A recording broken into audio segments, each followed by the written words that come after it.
Acting President of Rotary Club North, Mr. Ramesh Ramanji, my brothers and sisters.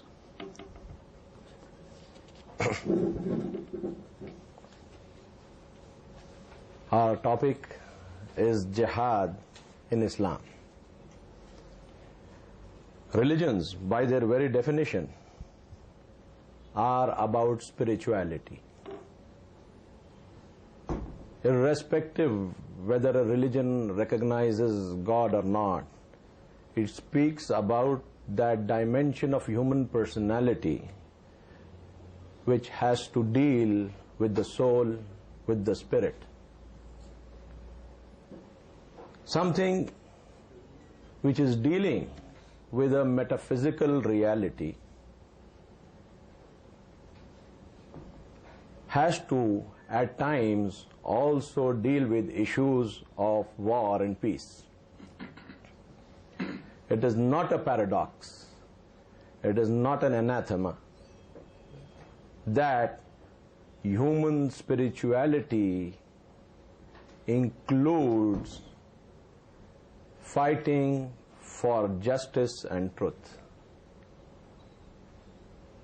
So when we speak of jihad in Islam, we have to understand the concept from a basic spiritual dimension, because war per se in religion is meaningless. Religion has come for peace. All religions have come for peace. The recognition of the spirit itself brings to mind the concept of Shanti. When we say Om Shanti, Shanti, Shantihi, what do we intend? It is the peace, the inward peace which we want to attain. Similarly, when Islam starts with the word Bismillahir Rahmanir Rahim, in the name of Allah, the beneficent, the merciful, the attributes being mentioned are those which give peace to the soul. The soul recognizes beneficence. The soul recognizes the quality of mercy. So on the bedrock of mercy, of beneficence, you have to install the concept of jihad. Take it away from it, and you have war without a purpose, or war with a self-serving purpose. And spirituality can never be self-serving. Anybody with the iota of spirituality in him will understand whatever spirituality is, it can never be self-serving. It will always be for the person and those he associates initially and extends to the whole world or the universe also. Because we cannot estimate the impact of pure souls on individuals and society, and history is replete with them. So when we are speaking of spirituality and linking jihad as an extension of spirituality, we have to see what the path of this spirituality is that ends to a point where war is being spoken of. In the Indian context, it will be easy to understand. We have the Mahabharata, we have the Ramayana, and both of these famous religious epics speak of war for a purpose, a war for establishing Ram Rajya, which envisages peace for all on the basis of foundation based on truth.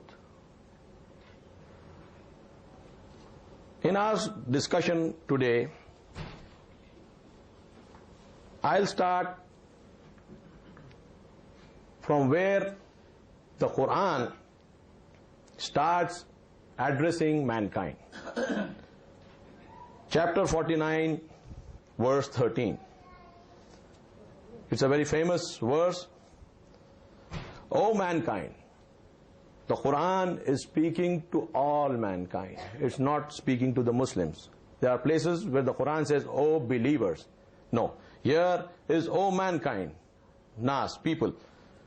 Indeed, we created you from a male and a female and made you nations and tribes, that you may identify with one another, that you may understand each other. Indeed, the most honored among you in the sight of Allah is he who is the most God-wary, God-conscious, God-fearing among you. The basis of individual human existence is linked to single individuals, one man and one woman.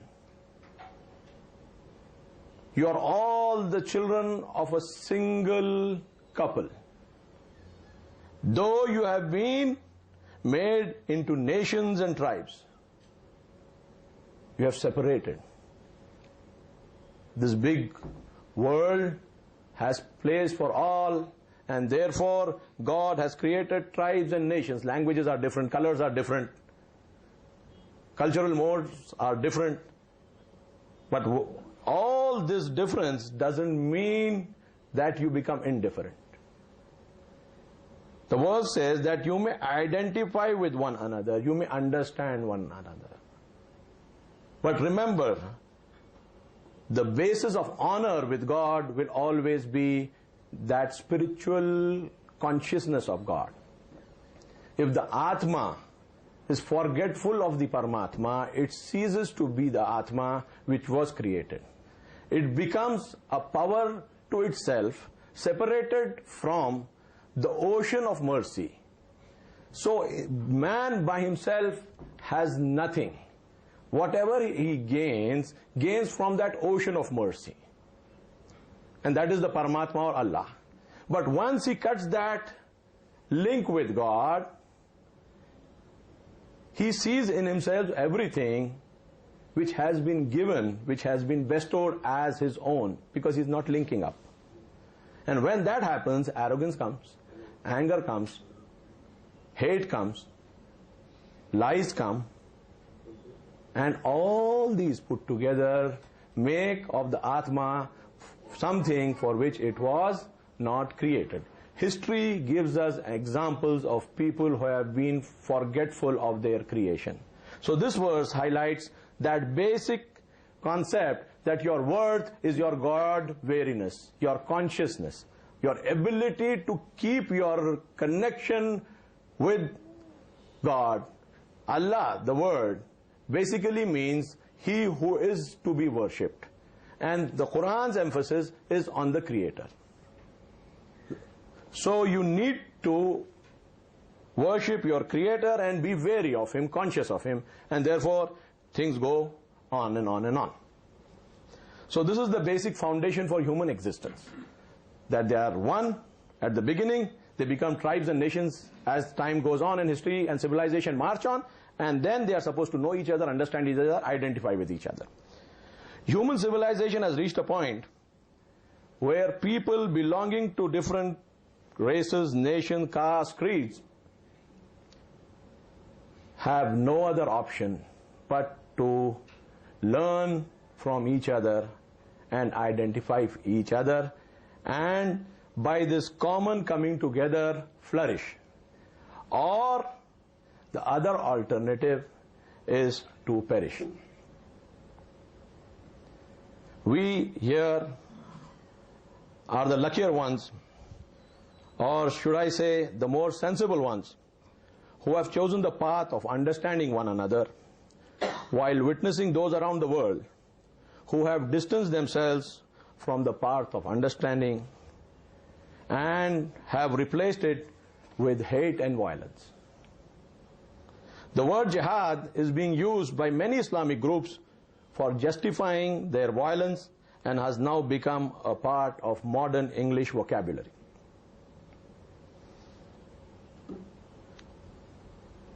The concept of jihad in Islam and how it developed during Prophet Muhammad's time forms the core of our discussion. First, a brief chronology of Islam. Prophet Muhammad was born in Mecca in 570 AD. His ministry, that is, prophethood, started when he was 40 years old, and for the first 13 years he preached in Mecca. Islam started with the first revelation to Prophet Muhammad, which is, read in the name of your Lord who created man from a clinging mass. Read, and your Lord is most generous, who taught by the pen, taught man what he did not know. This is the first revelation to the Prophet. Read. Among people who were illiterate, who never knew what to read and write, God says, I'll be guiding you through the pen. It is the written word which needs to be understood, assimilated, for guidance to be complete. Hearsay from this side and that side, without proof, will not lead mankind to anywhere. The salvation of mankind is by accepting the written word, and not just simply accepting it, but accepting it with a proof. The other verse which goes forward and says, do not follow that of which you have no knowledge. Chapter 17, verse 36. Do not follow that of which you have no knowledge. So the written word should be understood in the form of a knowledge, not in the form of a superstition. The Quran again says, verse 111, chapter 2, produce your evidence if you are truthful. It goes on further, speaks about justice. Chapter 57, verse 25, certainly we sent our prophets with clear proofs, and we sent down with them the book and the balance, so that mankind may uphold justice. So you are guided through a written word. The word needs to have a proof. And God says, I have sent the prophets with clear proofs, the book and the balance, that is the law, so that men may uphold justice.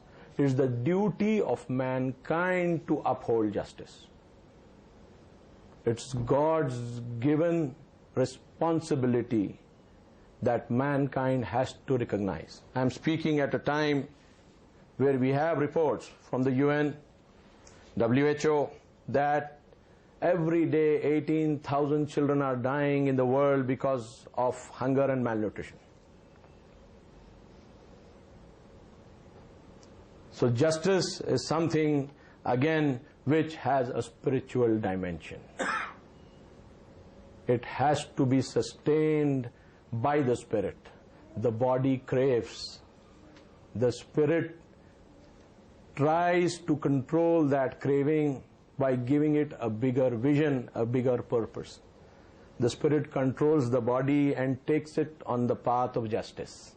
Where in our today's world the spirit is being disregarded for all the show and sham of the world of today, we find injustice growing. We are adding to our billionaires, but we are unable or incapable to address the difficulties being faced by people who are of an age where their earning capacities have been reduced to zero and their savings have never been above zero. And today the world forsakes them in the name of progress. So today's world requires spirituality. Today's world requires religions which sustain spirituality in their followers, and on that basis the concept of jihad grows. Now we see that the Prophet came along with all these ideas, obviously powerful ideas, speaking of truth, speaking of justice, people who had their interests in injustice, who had no other thing to support their word except strength, said that this person is speaking of equality. We are the superior people, and everybody accepts what we say, irrespective of who he is. He never asks for a proof, and this person who calls himself a prophet says we have to offer a proof. We never heard this from our forefathers. What we say is truth. Where is the need of a proof? And justice, who is he to say that we have to be just? Where the God who created us has given us all this, he says no, you have to be just. Then why did God give us all this? Argument's powerful. But the spirit doesn't accept this argument. It says, yes, God has given you to give it. Every good that you have needs to spread. As you spread it to your family, your near and dear ones. But being the children of the same father and mother, you need to spread it further. And that is what justice is. So people who got this message, the weak, the downtrodden, and those among the powerful who had not sold their reason for pleasure. People who were of the higher classes, but they had not sold their reason for pleasure, came forward. And when the strength started growing more and more, these people started feeling jittery. The pressure on the Prophet increased. His social boycott of the Prophet and his family continued for years. They were not supposed to enter Mecca. They had to live in a valley outside Mecca. And after a period of time, the Prophet had to flee Mecca to save his life because they had gathered together to kill him. Now this Prophet moves to Medina, north of the city of Mecca, about 500 kilometers. There again, all his followers were pushed out of fear of death from Mecca. So now this Prophet is there with a large following, and the people who accepted in Medina were the poor of Medina. And now what does he do? The poor who accepted in Medina welcomed him. Now, but he has not just come alone. All his followers from Mecca shifted, and their properties were served. The pressure on the Prophet increased. There was no way out. Here the verse of the Quran which permits jihad first came. The verse is as follows.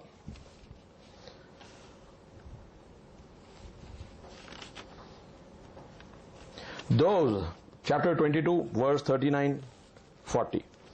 Those who are fought against are permitted to fight. Permission is required for extraordinary things. Nobody requires permission to live a normal life. God never says you're permitted to eat. God never says you're permitted to drink.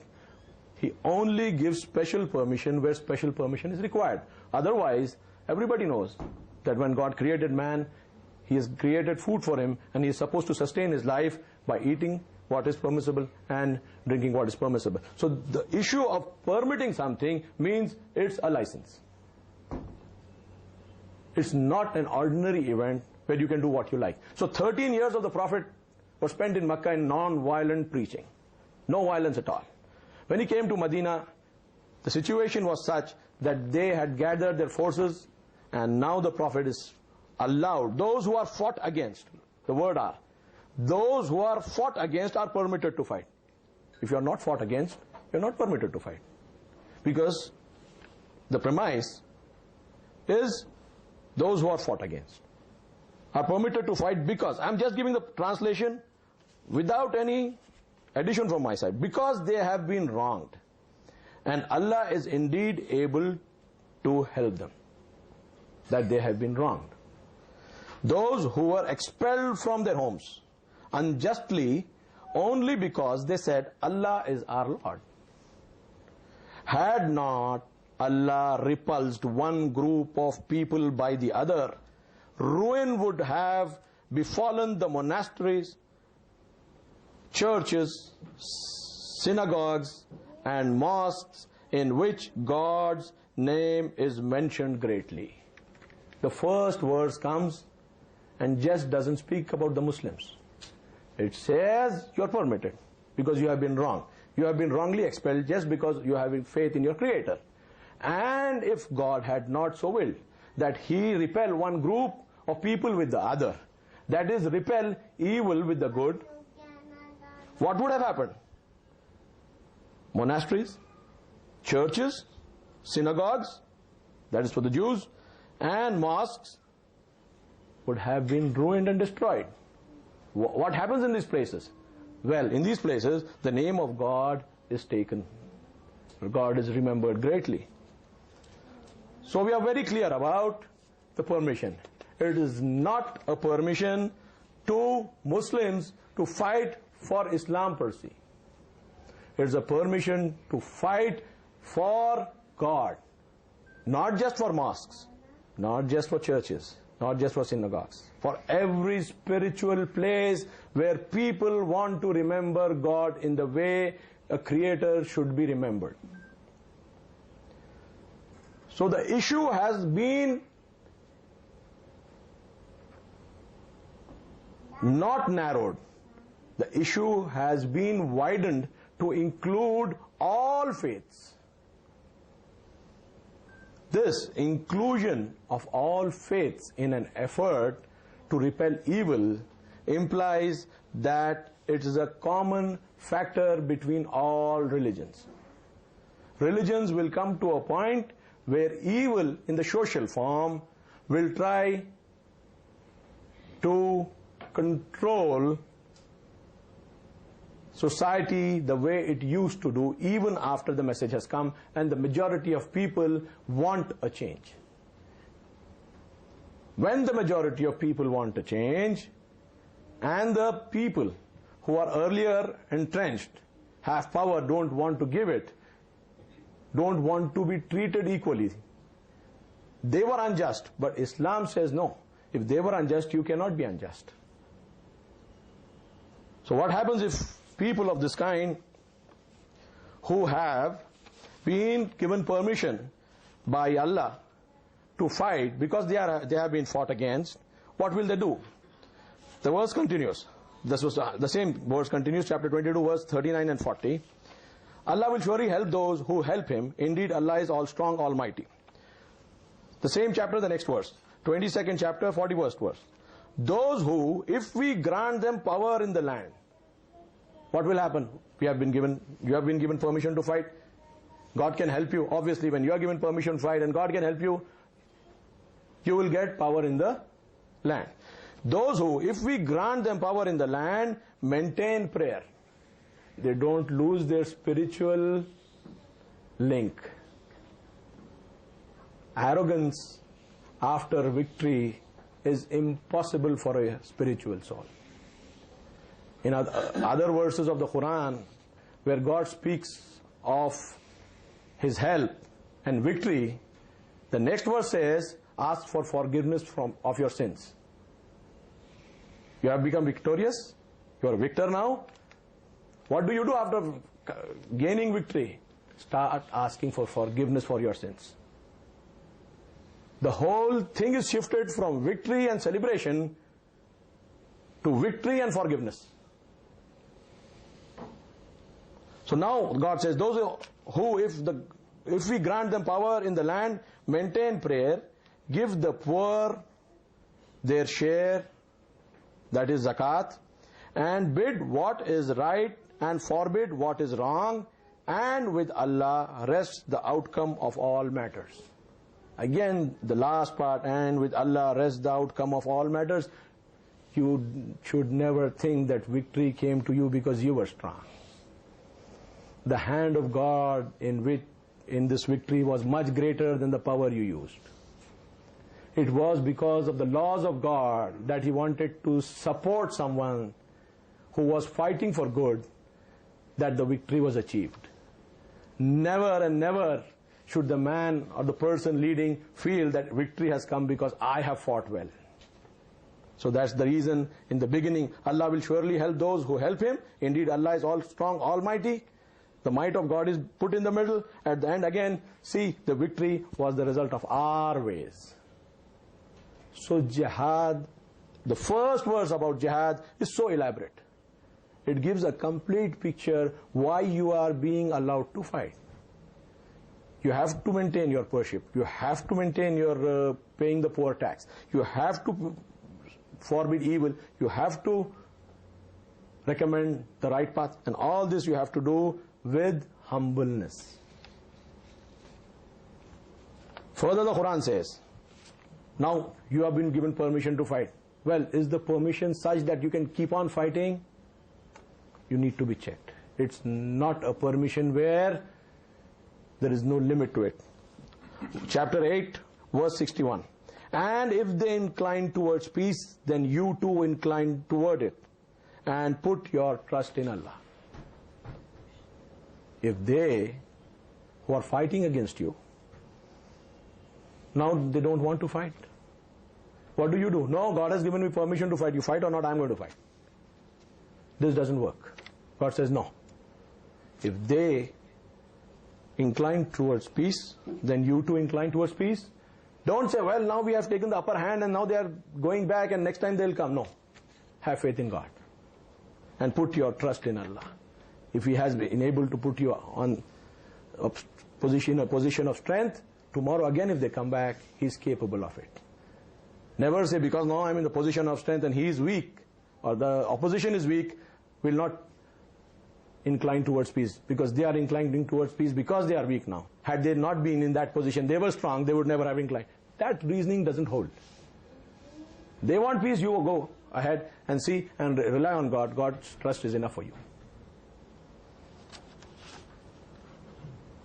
Now, the permission was there to fight, and it was restricted that if those who are opposing you want peace, go ahead and conclude peace. Now the question is, when the permission to fight has come, I'll fight with everybody. Okay, the enemy is there. If he inclines towards peace, I'll incline. But the permission to fight with anybody is there.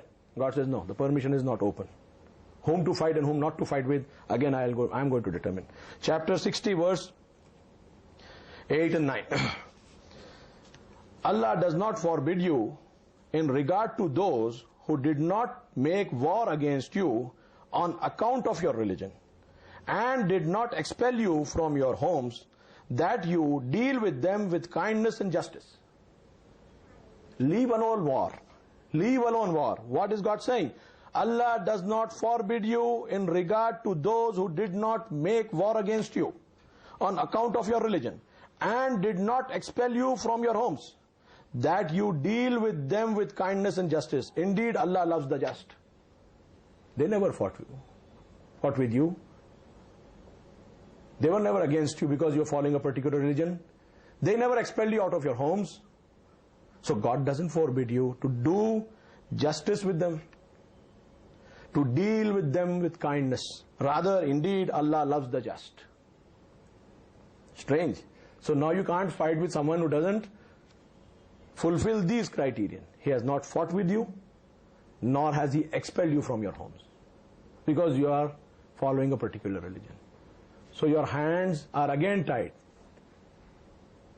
So the next verse, chapter 60, verse 9. This was the 8th verse. Allah forbids you only in regard to those who made war against you on account of religion, and expelled you from your homes, and supported others in your expulsion, that you make friends with them.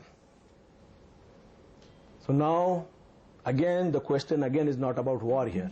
The next verse very clearly says, to deal kindly with them is not allowed, only because if you start dealing kindly with them, it will be difficult for those people whom they have already expelled and already killed. And generally these relations were because of economic gain that a person had with that group which had already killed someone or expelled them from their homes. Now these people who are businessmen wanted to have those contacts. God says no. They have already harmed you.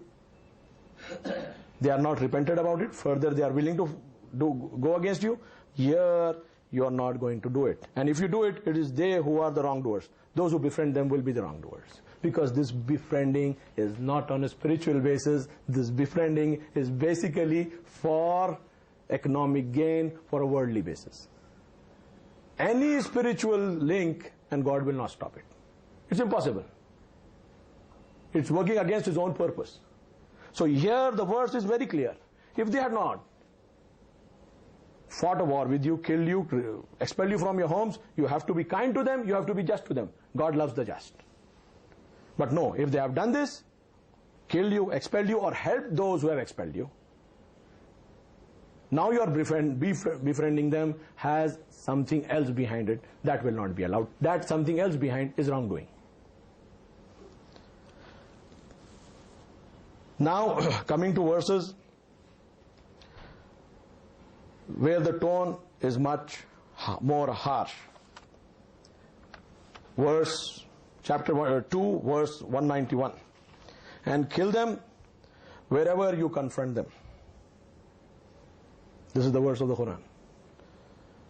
I was confronted with this verse by a group of Bajrang Dal activists after completing my speech with Shankaracharya of Kamakoti Peetam, Swami Jayendra Saraswati ji, as a co-speaker.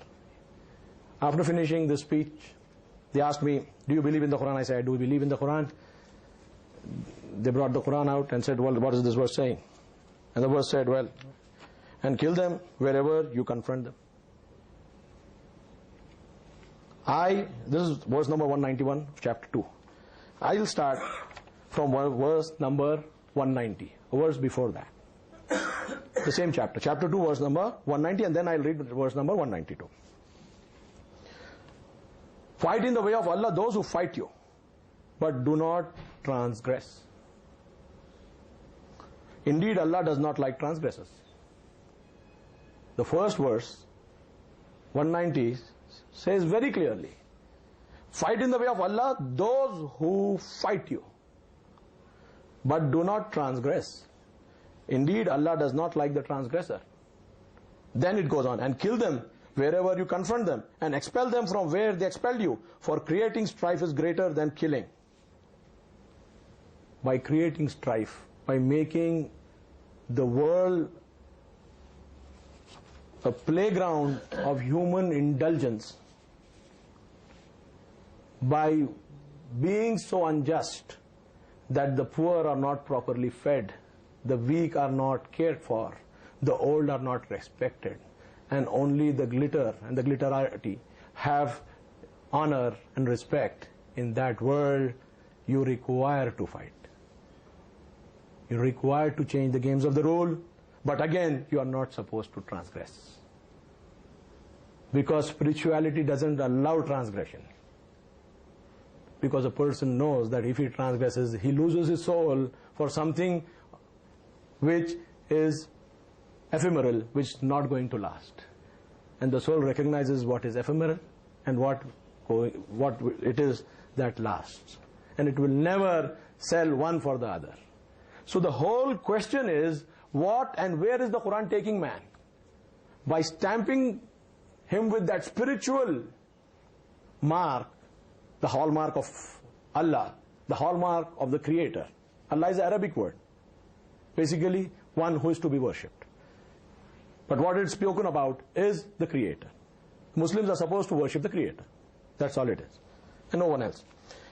So, as the verse goes, and kill them wherever you confront them, and expel them from where they expel you, for creating strife is greater than killing. But do not fight them near the holy mosque unless they fight you therein. But if they kill, you kill them. The tenor is harsh. We take the Indian Constitution. The Indian Constitution guarantees the right of life. The Indian Constitution guarantees the right to live. But again, we have in the police manual, when there is a curfew, we have the shoot at sight orders. But if someone who doesn't understand the importance of one and the other and misplaces this on that, he will go on a rampage, he'll massacre people.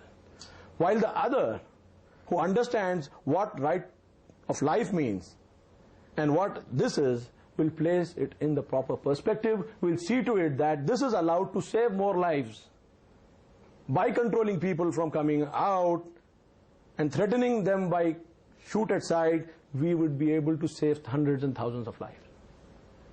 So the Quran works at different levels, but you can see that strain. It never let go that strain that do not be transgressors. You can't be transgressors in the name of God. It's impossible. If you think that God allows you to use His name to become transgressors, you have missed the point. If that was the purpose, He could have used His own power against them.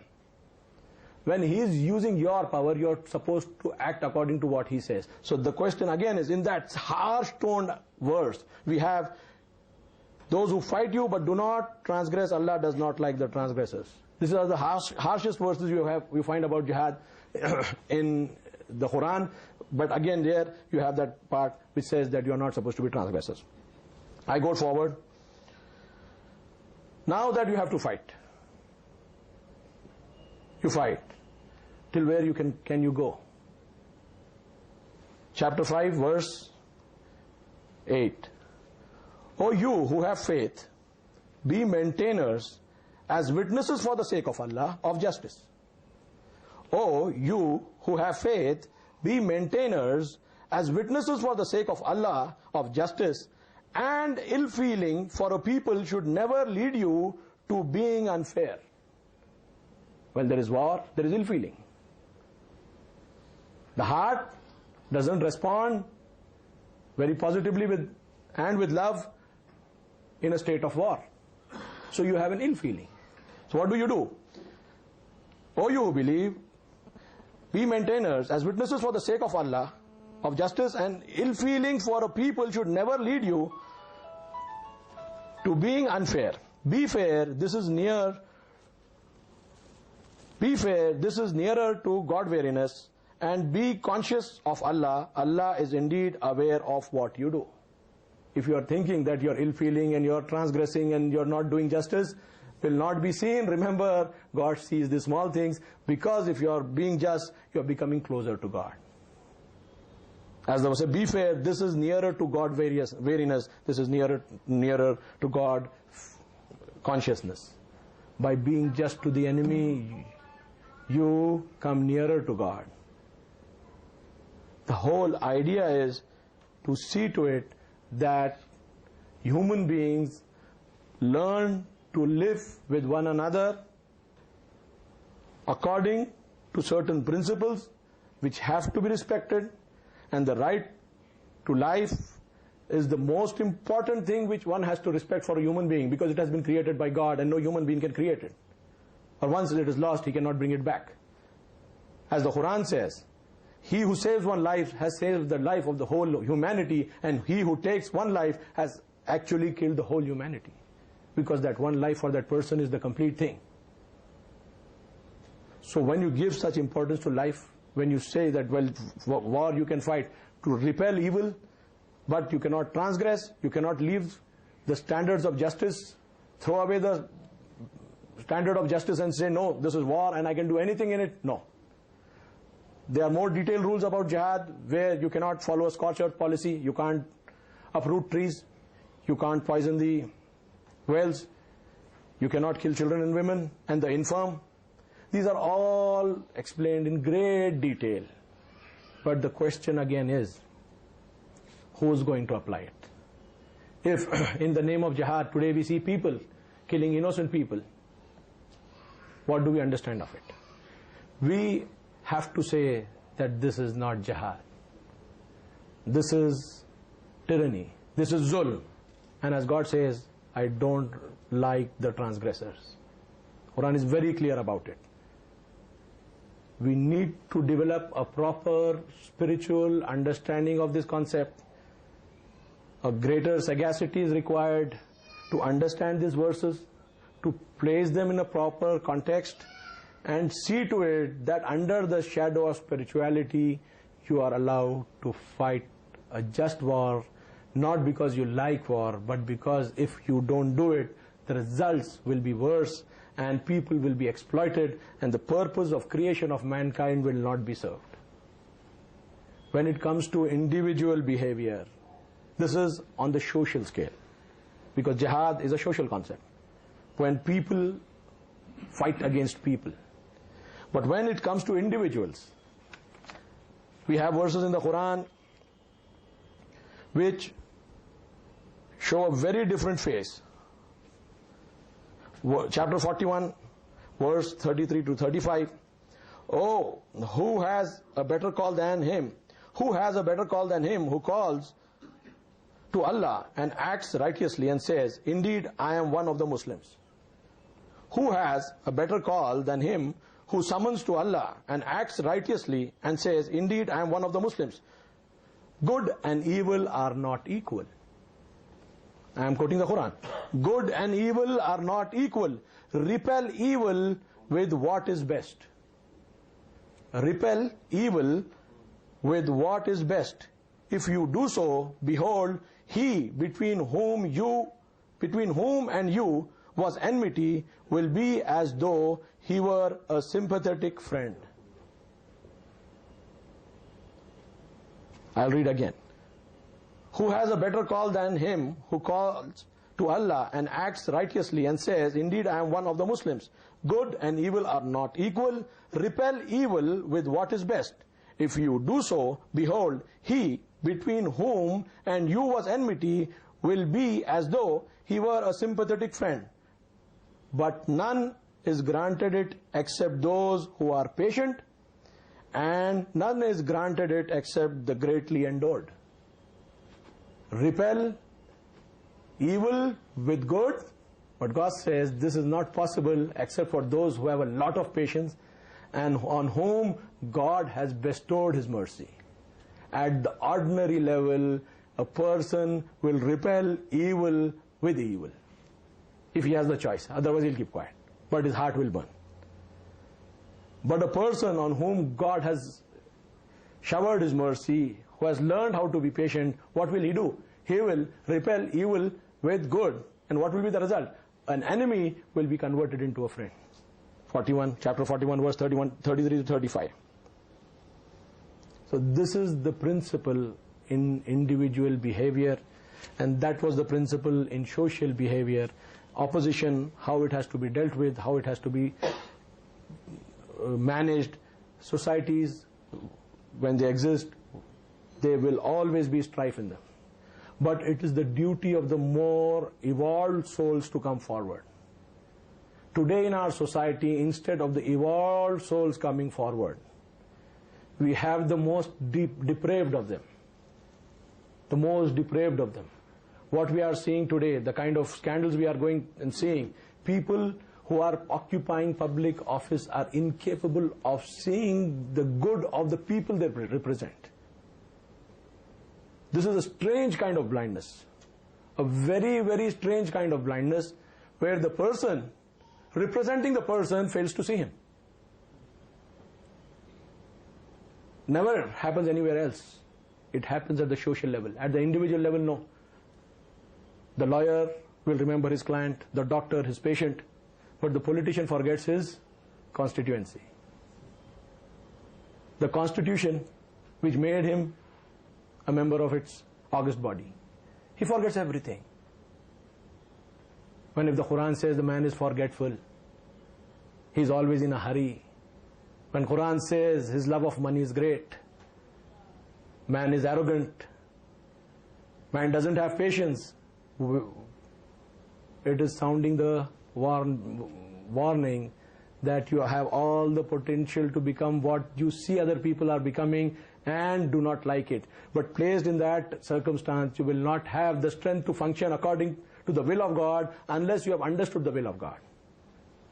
And for that understanding, you need to be humble, you need to worship, you need to follow His dictates in your life. When you are able to do all this, the idea of jihad will be understood in its proper perspective, and in the name of jihad, no soul will be harmed for a worldly purpose and the harm also of people who are opposing the truth will be limited to the extent possible. So with this, I think Islam gives that option. It opens the window of jihad, but with all caution. But in today's world, that caution is going out of all religions, including Islam, basically because the representatives of these faiths are people incapable of understanding and assimilating the values of the Quran or the other holy books, and therefore the strife goes basically in the realm of religion, and the one-upmanship kind of concept is coming in religion where spirituality should have ruled.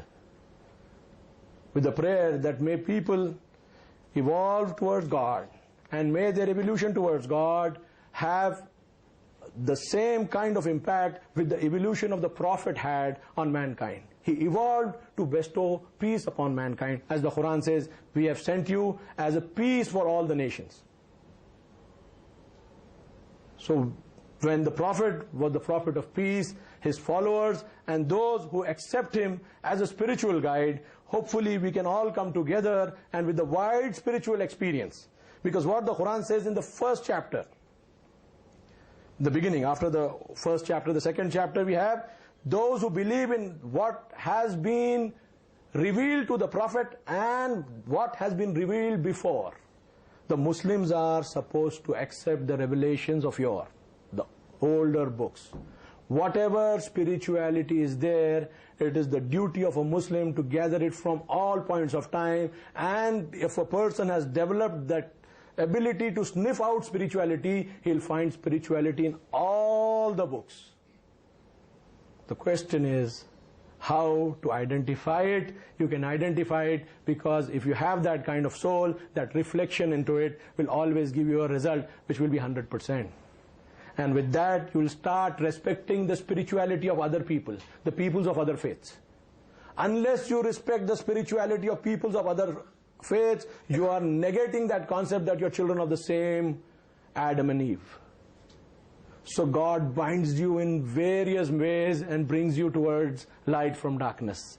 May that light which God wants to bestow upon us, may we try and strive towards it, and may it not be that we turn our backs to it. Thank you very much.